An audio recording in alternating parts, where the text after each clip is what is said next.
And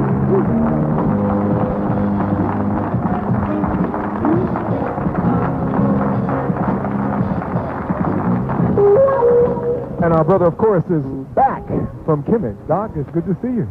It's a pleasure to be back with a portion of the family. I heard for a short little time the comment. First of all, the play was very poignant. And secondly, the comment by the young gentleman with respect to the Caribbean young ladies and the European men. I think that I've been asked many of times, let's say I'm in Georgia, and they ask me where I came from, and I said Georgia. When I'm in New York, and they ask me where I came from, New York. I mean, I look like anybody there, so you know where I came from.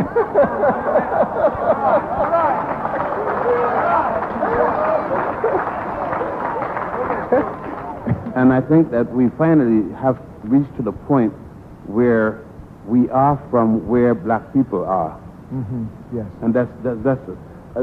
I don't think it matters where we actually come from, because when the cracker's ready to kill us, he kill us from anywhere. It is African Re-Education Month, as many of you who listen to the broadcast know, and we were very, very excited when we were leaving Kemet just now in August to find out that Doc was going to actually be in the United States during this period of time. There are so many different works that Doc has done that in many instances, I think when we talk, it's very difficult to even narrow him down to a particular topic, and we certainly today wanted to get the breadth and scope of his wisdom. I wanted to, Doc, if I could, because I don't think we've really done this in all the different programs that we've done, to get into Blackman of the Nile and his family, if we can do that today. I also wanted you, though, to reiterate and maybe talk with us. We talked with you on the telephone from Kemet related to the first annual Nubian Festival. I'd like you to maybe recap some of that and your own projection and feelings about what happened, some of which the audience knows, obviously, from you and myself. Well, I think in capsule form, there are certain individuals in Egypt, more or less read my mind. I was charged with doing things which I had not even initiated. However, it doesn't mean that I didn't think in that direction. When I was charged by the newspaper of trying to establish a separate state for Nubians and a separate state for Arabs in Egypt, that was in my thought, but it's not in the action I did. As an African, it had to be in my thought, unless I was going to sleep. And you can't charge, even in Egypt, a man for his thoughts. You have to charge him when those thoughts become outside of the arena of thoughts and it come into action. Mm-hmm. If I had tried to encourage someone else, and that's where the situation of being a trained lawyer came in, and I was able to deal with it from that perspective. When the Nubian Festival was something that I had planned for a number of years. I planned it in various directions. First to have a conference, to have different meetings, and the Daboud village was a part of that development. If I was able to establish a good rapport with a large village, then it would give me the necessary acceptability among my fellow Nubian people. I had to establish, first of all, integrity. The character of the individual who was going to come, myself, would have been somebody that they know they can trust. A man could trust me with his child or his wife or his sister. It wouldn't matter who, and with his money. So you had to develop that kind of trust. Well, after that was done, and I started to teach at Al-Azhar University free of charge. I didn't charge anything for the 2 years I taught there. Even bought books for the students. That developed within the Egyptian hierarchy, and particularly Islam, those who control, and the sheikh being the highest, a kind of respect for the culture and the religion and so forth. So in that society, I could move around freely. What had happened is that the man whose travel agency I had to use locally got jealous and thought that he could crash into this. Locally, in this case, meaning in Egypt. In Egypt. I see.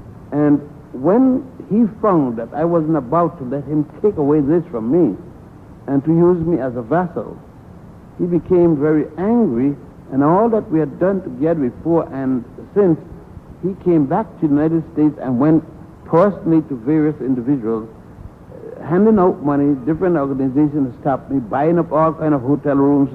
And one time he had all the hotel rooms of the major class 5 hotels in Aswan bought out. You see, you can buy rooms, every room in the place, until X amount of days before that time what the hotel give you. Right. So you lock up the rooms from all this. As long as you give it up at a certain time, you don't lose a penny. So what they had done is this. They locked it up. They didn't stop by trying to do this to me. My digs, where I was digging, and since I had been a kind of struck gold archaeologically, the government still allow them to throw tons of dirt, 3 truckloads of dirt on my dig, and my dig was considered to be very important. The personal attack, when they couldn't beat me that way, then they start with personal attacks and character assassination in this newspaper. And the last position just before you came they took was demanding my arrest for an involvement with treason with the Minister of Culture, the Minister of Tourism, and the Governor of Aswan, who, by the way, had to rush to the States to see one of my son-in-law who had gone blind. And when I rushed back, while I was landing, this man was dying at the airport. So... the Governor of Aswan. The Governor of Aswan. So when you got back, he was dead. He was dead. And that was my strongest, quote-unquote, Arab-Egyptian support within the government system. So I had all these things happening. Then I got a mild attack of a stroke and was able to overcome that. And so there were a number of things going on. Yes. Within 7 months, I was on this constant attack. And then within the last 3 weeks, it came more concentrated to the extent, I think you been there one night when the fellow came up to me and make it a one-on-one attack. But he didn't stay there very long because I attacked him with a bottle. Mm-hmm. And You know, let me just again in terms of setting the stage. While the situation was occurring back here in the USA with Dr. Jeffries, and I'm talking about the media blitz that you saw began to go down, the same thing was happening in Egypt with this particular newspaper that Doc is referring to in terms of a writer who had written, I believe, 7 different articles that were accusing Dr. Ben of attempting to overthrow the Egyptian government at the same time that he was, of course, moving to complete and begin the Nubian festival. So the timing really could not be accidental, very clearly. Well, because the American consulate in Cairo conveniently find time to call me to ask if I needed any service. This when they found that the festival was a fact.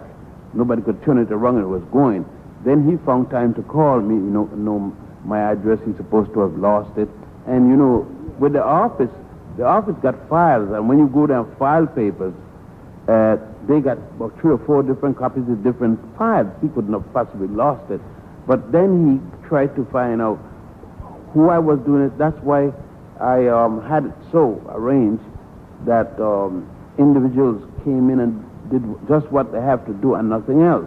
So that they would have taken anything that they could have turned to say that it was treasonable, then I would have been arrested. Because the fact of my arrest, the thing turned when I was able to contact the Sheikh Al-Azhar and show him all the documentation from the time I've been coming to Egypt from 1939 all the way back, and then that intensity from 1957 when I started to bring groups all the way up to 1991. Then he understood. Explain then, who he is, Doc, for the brothers and sisters listening, how Muslim law works, because it's very interesting. In Egypt, you have two systems of law. You have the public law, and then you have the religious law. For instance, marriage is under the religious law. And then the Sheikh Al-Azhar is the head of the religious law. He's elected by other sheikhs, among them, by integrity. It is, in a sense, like the Vatican, but quite different. The Sheikh Al-Azhar, for instance, if you're convicted of a murder, and the court, the civil court, they order you to be hanged, the only man that can suspend that or remove it is the Sheikh Al-Azhar. So that in something, the Sheikh Al-Azhar is higher than the president of Egypt. In religious matter, his word is supreme, not the president of Egypt. So only if you're charged with treason against the state does the president have a voting position. But the Sheikh Al-Azhar is above him in any matter pertaining to religion. Now, when you mentioned taking these materials to the Sheikh Al-Azhar, what occurred at that point? Well, when I took all the information to the Sheikh Al-Azhar and a copy of every book, because this men, they charged me with trying, one, to separate Egypt into two nations, Nubia, the ancient section which was Nubia, and the other section which was called Egypt, to trying to overthrow Islam by introducing Judaism and or Christianity. The last thing I was charged with is trying to undermine the records in Al-Azhar. What had happened is that they had my vitae. So they know everything that from the different schools. They even, and I don't know where to get a copy of it, they published my degrees from Cuba. And I had problems finding mine. I had problems finding my first grade record because they don't mean that much to me. You know, the piece of paper that was given out saying that I had gone someplace. Now, they had copies of that. Now, the only way I could find is that somebody invaded the privies of some institution and got those records. But then I realized, too, that the festival, I had to present to the Hall of Records all copies of everything of my qualification. That, too, was with the Egyptian equivalent of the FBI and CIA at El Borg. So I knew that. I then had to go to the equivalent of the FBI for a clearance of my status in terms of my record, any record of criminality. That was passed with flags down, but I then found that for 7 months, all of my neighbors where I lived were investigated, and personally with respect to myself. So that this thing had been going, but the reason I was able to stop them is because when I made the festival with the logo and everything, I was wise enough to think of, let me register the logo. And so when they tried to steal the festival from me, but what to me the worst part was when the 7 Nubian legislators, and there are 7 in the Parliament of Egypt, neither of them knew me and could remember me when the newspaper broke. What do you mean they couldn't remember you? They had, somehow they can recall having some conversation with me, but when they were interviewed, they didn't remember very well.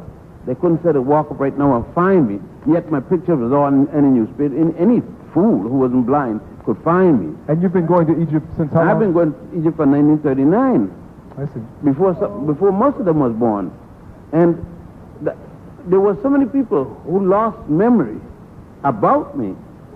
My best guide, Brother Farouk, who I always have, and when he was down at Abu Simbel, who I helped personally in bringing up his knowledge of Egypt and so forth, give him personal Nubian history. He told me when I was for the festival that he could not be my guide this time because, like the others, he too was a Nubian, but he was first Egyptian. So Sister Stella, that assists Dr. John Clark, she went to him and knowing it, said to him, what kind of thing this are you going to do to Dr. Ben? And then he came to me after he heard that the Sheikh Al-Azhar had issued the order that the newspaper must print an apology. And it was interesting in terms of what you indicated to me when we were speaking about this, that the Sheikh Al-Azhar, in issuing that particular directive, issued it in an important way, that they had done 7 articles on you, and the retraction had to go a particular way. 7 different articles. 7 different articles retracting it as well. And the newspaper man has been fired from the newspaper, and I'm suing them for my loss and triple damage. The loss was $47,000 US. And I'm asking for triple damage. There was certainly, I guess, in this particular situation, a thought that occurred in the minds of a number of different people, and that was that, again, as I indicated, Professor Jeffries was in Africa at the same time that we were actually, and came back to find the media attack that had been launched against him here in America. But Doc, when we and Professor Jeffries sat right in the seat that you're sitting now and made a very clear acknowledgement, something that's obvious to many of us, but maybe not so obvious to everyone, that we are children of yourself and Dr. John Henry Clark. So that to a great extent, when we look across the country and we see Professor Jeffries and the Asa Hilliards of the world and so many others across the country, you really very much, and Dr. Clark, are really the people who birthed to the world many of these great minds and gave many of us the first indication of where our particular roots were from. What are your thoughts about this reaction to what is being proposed now in terms of this fear about a curriculum that's going to be including information about African people and about indigenous African accomplishments? What is your feeling about this resistance? Well, I think, I am not surprised of what happened because I guess this is off from, I was banned from St. Kitts with Bradshaw. He's dead now, so probably the ban is gone. I was banned from Guinea by Secretary and banned from Tanzania by Nyeri. All of them banned me for my racist beliefs, which is my nationalism. I don't bend, I don't give on these positions. Now, I explained to all of the brothers, nothing is wrong when you're willing to be accommodation. If you're willing to accommodate what they're willing to accept in negotiations, you will have no problem. But if you're willing to go out and fight at the foundation of this society to pull it down, they're going to come at you with everything. So when they put my picture with Dr. Clark and Dr. Jeffries, and Dr. Jeffries was on the west coast of Africa, I was 6,000 miles away in the east coast with Dr. Clark. When they put us together and named and said that I was an arch enemy in the sense that it was my works and writing that started the whole thing, that too wasn't surprising. My role with Malcolm X every Thursday at 22 West, that wasn't so surprising when people came and attacked me in one or the other. If you're fighting and you're killing snakes, you're subject to be bitten by one. You know? And if you expect to be in the kitchen and fat don't spatter on you, then get out. see, if I've been put in jail many times, but when I put me in jail, I don't have to see no judge, and no district attorney and all that. If they come, okay, I want a piece of paper so I can write. This give me a chance to write a little worse than I wrote before. You see, if you are fighting, you expect to get hurt. You don't want to get hurt. Nobody likes pain unless he's a masochist. But if they didn't expect this day would come, you're talking about that the Jews are a bunch of liars, including the rabbis, the chief rabbi, including in Tel Aviv. Jenkins need to know that. No, you are saying that the Adam and Eve story, then you got people right here in this audience you messing with immediately when you say that. A brothers and sisters who love me right here. But when I say that Adam and Eve is a fraud, and willing to show it by taking them to see it's a fraud, when I challenge Christianity, the Mary thing, the Romanized version of Michelangelo's cousin, I'm in that statement, I am attacking butts. And I'm attacking White Walker, two friends of mine, because unless they move for the position, I got to hit them. I got to keep going at them. So, what I am doing, when I attack Greek education, every member of a fraternity or a sorority that call himself a Greek or a freak, I'm attacking them. That includes members of my family, children and grandchildren. I'm attacking. So what I'm saying, in this, I may not be a purist in my life because being human, but I'm a purist in my philosophy and a purist in my nationalism. We will take a break on that note and we'll come back. Dr. Ben is with us live at the world-famous Apollo Theater. Stand by. Blackman of the Nile and his family revisited when we come back in the GBE. It's a Global Black Experience live at the world-famous Apollo Theater. WLIB.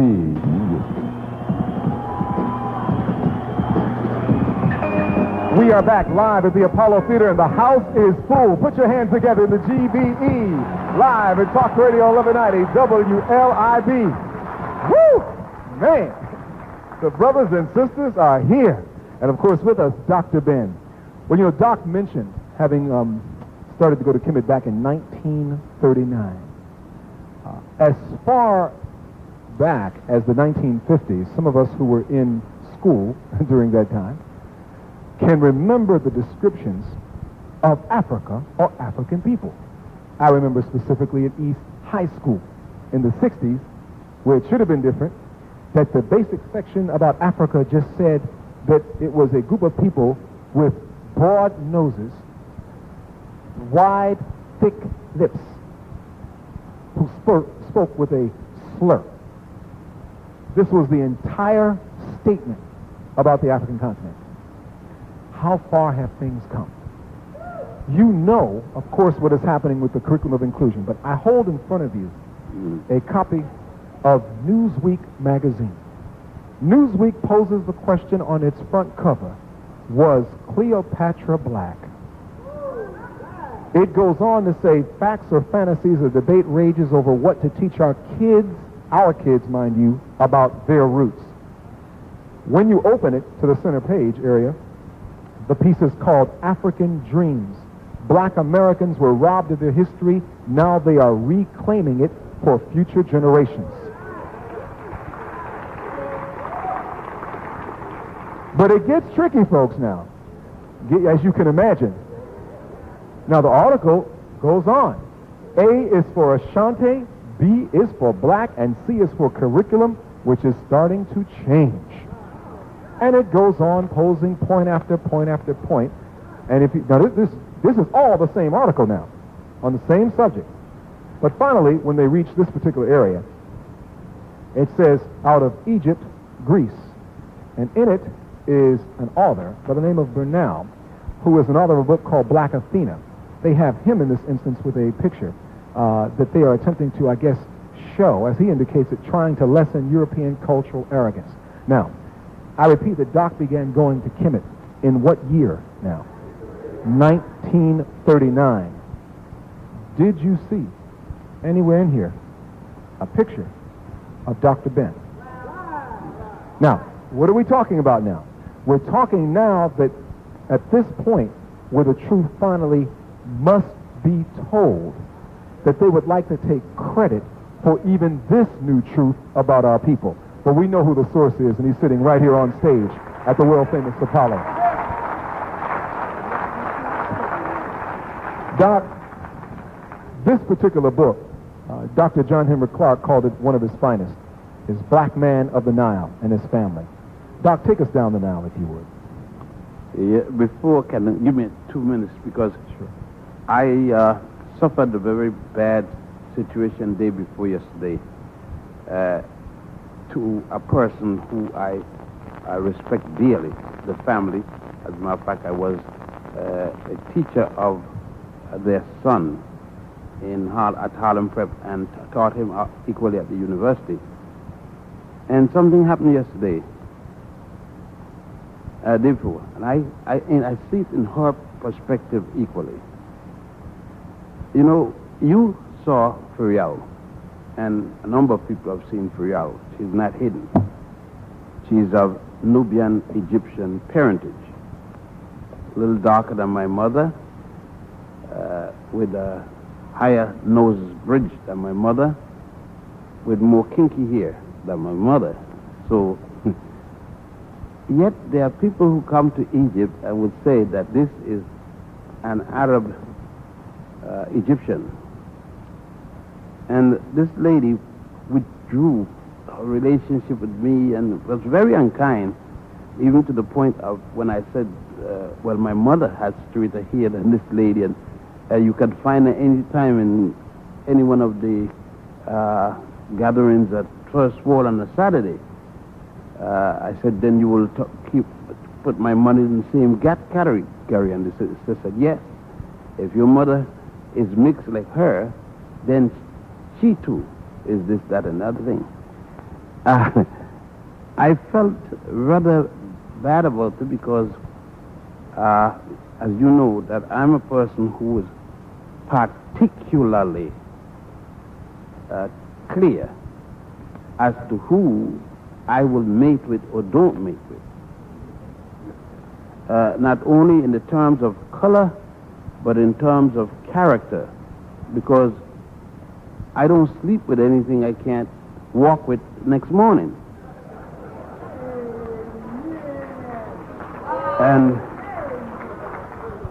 And I felt by now that people would understand. I make some errors, but that's too obvious an error to make. It wouldn't be an error in that case. It would be callousness on my part. And I thought that since I've been hearing this rumor going around, I thought that it should lay low, because I don't hide my apartment. I don't hide anybody that I associate with. They're open to everyone. And whatever the relationship I have with each of those persons is visible to anyone who's around. And I thought that the viciousness of that kind of thing doesn't help me. I'm going to continue work. It doesn't help me, but it doesn't hinder, but it does make some obstruction. And I think it's time that we start getting away with that little pettiness. But now we could go to important things. In Blackman of the Nile, I took approximately 10 years of collected material.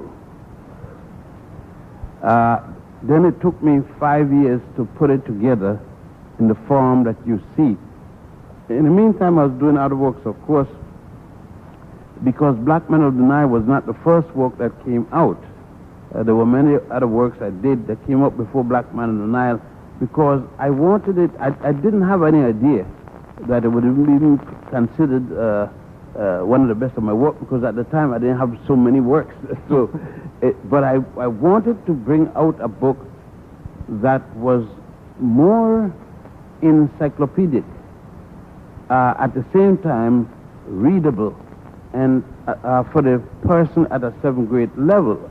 Much later, when I was writing, I used one of my daughters, one named Colette. Her name is Makeda, then call her Colette, as a guinea pig. And if you read in the 7th grade level, then you should be able to read my work. That isn't true for everything in the work, because some words you can't break down to that point. Blackman of the Nile was just as the title said. And then I added, because I found that something was missing. Black man of the Nile. Is he on the Nile by himself? Does he have his children with himself? He doesn't have a woman with him? So then I added, I decided that more had to be added and the title had to be revised to include his woman and his children. So black man and wife and his family. I needed to go back as far as I could with who is this black man I'm speaking about. And then I found that Adam and Eve was inadequate to deal with this man. That this black man was before Adam and Eve, was before Jehovah, was before Jesus, was before Allah. The black man I'm talking about was there who made religion and established who God was. This black man I speak about established a goddess simultaneously when he established a God. And it was the spiritual family. Now, the black man I was speaking about was the leader, the presenter of high culture, which Westerners call civilization, and gave to the world integrity. Now, that means if you give to the world integrity, first give it to the African. And then in researching, I found the answer to what I had been doing by going here, getting bits and pieces together, was a statement from High Priest Hunefa, where Hunefa, around the early kingdom, the old kingdom, is to let the world know where the Egyptians originated. I mean, everybody going, I think there's going to be a conference in Temple University. Benel and all of them going to be down there, and they're going to discuss, is Egypt in Africa? I mean, if there was anything that is asinine, it is a conference to discuss. Take a map, you don't need no damn conference. Take a map.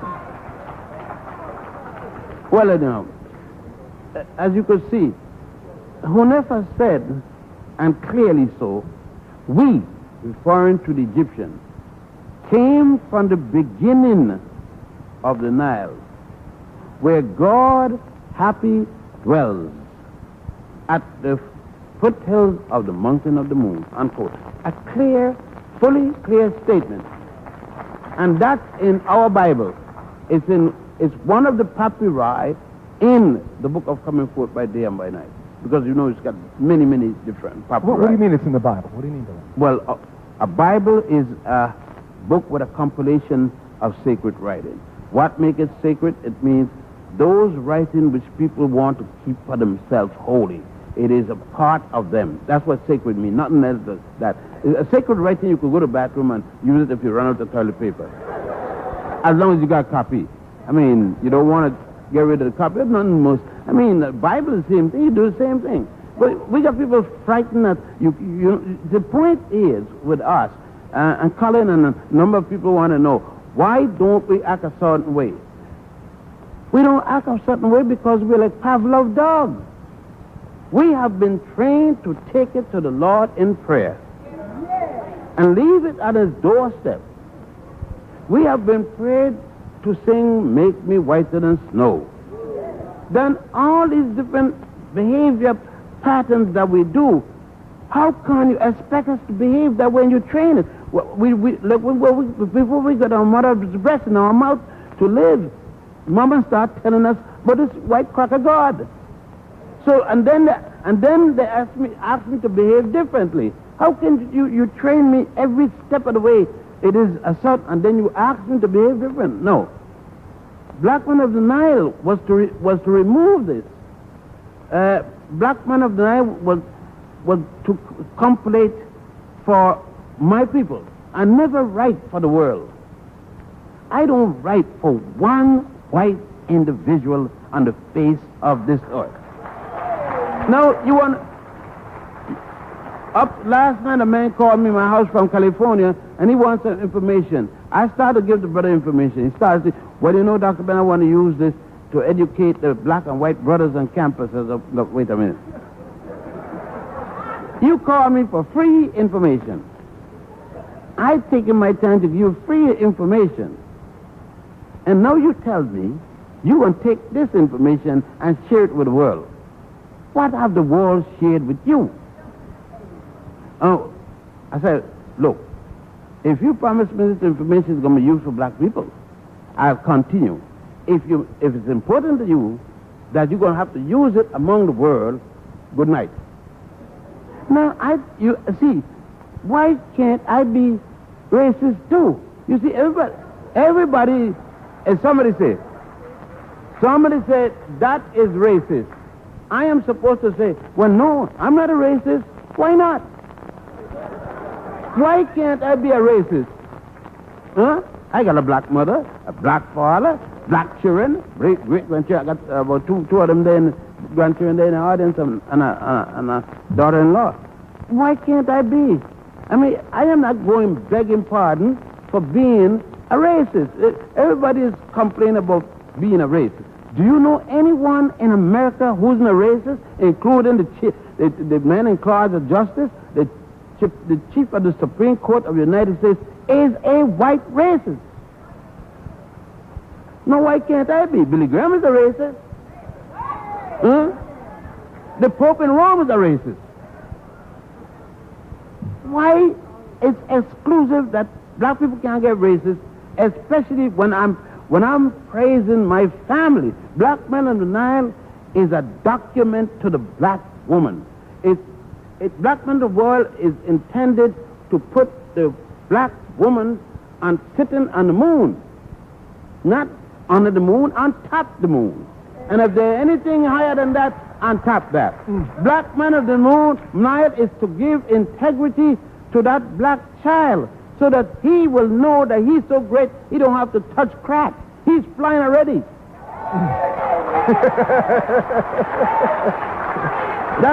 That's what it is.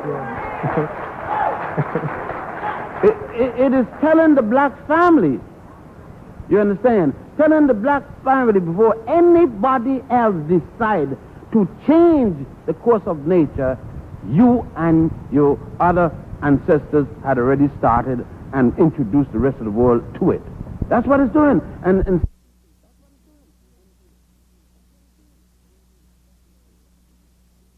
to show it. And Doc, this is a point. When I think the first trip that you took me on to Kemet several years back, I experienced something I didn't expect to experience, because I mean I went certainly ready for, I think, the historical atmosphere, ready for the cultural thing and so forth. But I got hit the first time, and I was a little bit more ready the second time, but it happened again. It was really the spiritual relationship, the fact that in reality you're really going to the Holy Land. That's where you really are going. You are going to the original Holy Land. And what happens is that to a certain extent, you know, you feel it, and then you have to begin to recognize that the words that you're seeing really do have meaning, in that when we talk about other religions, Christianity, Judaism, Islam, they come from and evolve from that particular root. For instance, what Blackman and Nile and many others are doing, I have did volunteer work on the island over there for people who have get a little off. And one of the biggest problems there is women who come with a guilt feeling. And most common among that is the guilt feelings about having become pregnant and have a child and not married. And then the church accuse and prosecute them for it. And they have to stand up in front of the congregation and beg the Lord for forgiveness and all this. Well, Blackman on the Nile, one of the features in it is to remove from that woman, that African woman, any stigma of her pregnancy.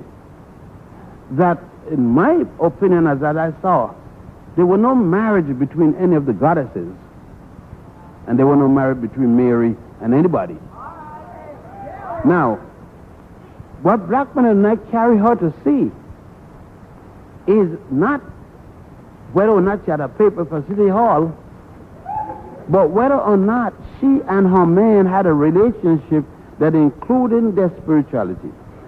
That when she saw the Immaculate Conception, I'm trying to show the black woman that the Immaculate Conception has nothing to do with the Pope's distortion of sex. It has nothing to do with the hymen of a woman. That a woman could have had 6 children, 10 children, and still have an Immaculate Conception, and all 6 could have been immaculately conceived. Hold on. I want you to explain that, because we all want to hear that when we come back right after this. We're in the GBE live from the world-famous Apollo Theater. Dr. Ben is with us, taking us through the book, Blackman of the Nile and His Family. You'll have a chance to talk with Doc when we come back in the GBE live at the world-famous Apollo Theater. We are focusing today and giving you a chance to walk down the Nile with us, Blackman of the Nile and His Family in focus with Dr. Ben this afternoon. Doc, you were saying something a moment ago about an immaculate conception, and obviously it takes us into some of the dimensions of what we've seen in terms of Christianity and the Bible, and of course, as you've indicated to many of us and shown us, they really have their origins in a civilization thousands of years before their original statements.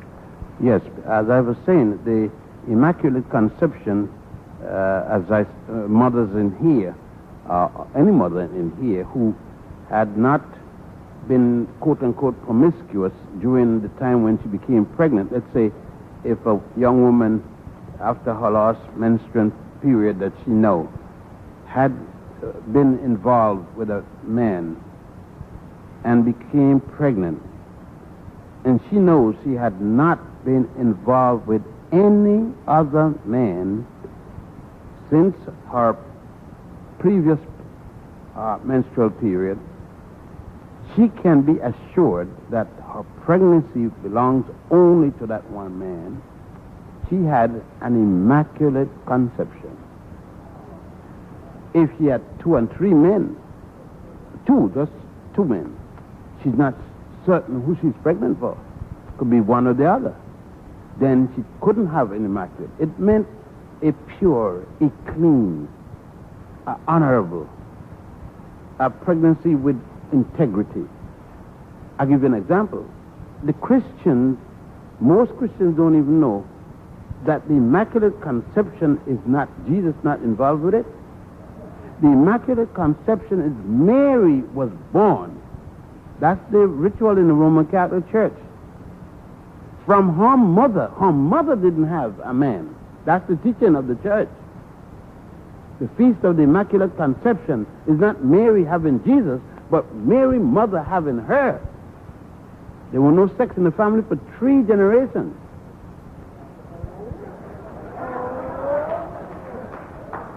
But when you go to Abydos, you see the Immaculate Conception. You see the resurrection. Has nothing to do with Jesus getting killed and coming from down. The resurrection is Osiris Penis from a dead level rising to a perpendicular.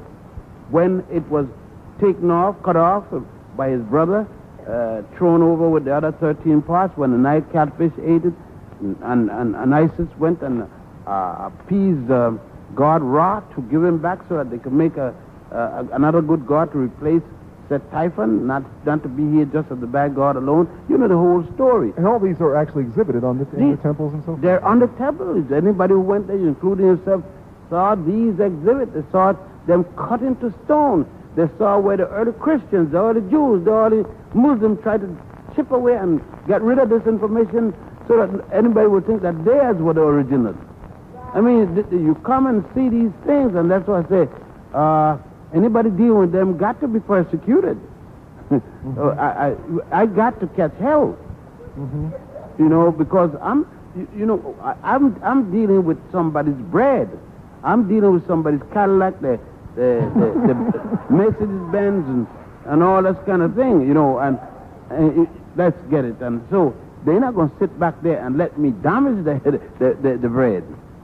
So my only hope is that there will be enough people to continue on because you know pretty well I with this I'm not going to get many Cadillac, no Cadillac at all. I'm driving a 11-year-old, they don't even make them anymore.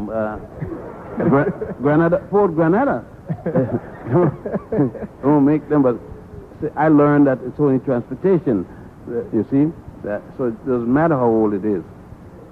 But that's what another thing what the book is doing. What I try to do with all my readings and writings is it's not good enough to teach, you must demonstrate. Most of us want to teach, but we don't want to be, as the old folks say, we don't want to witness. You see?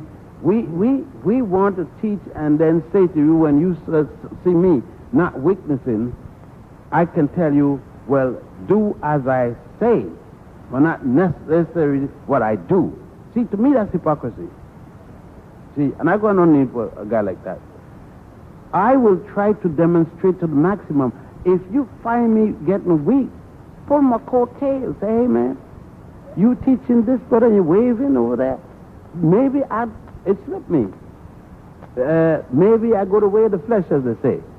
Just cut my toe, and I will do that. See, I can't preach this. See, when I get in shock for I mean, it used to be.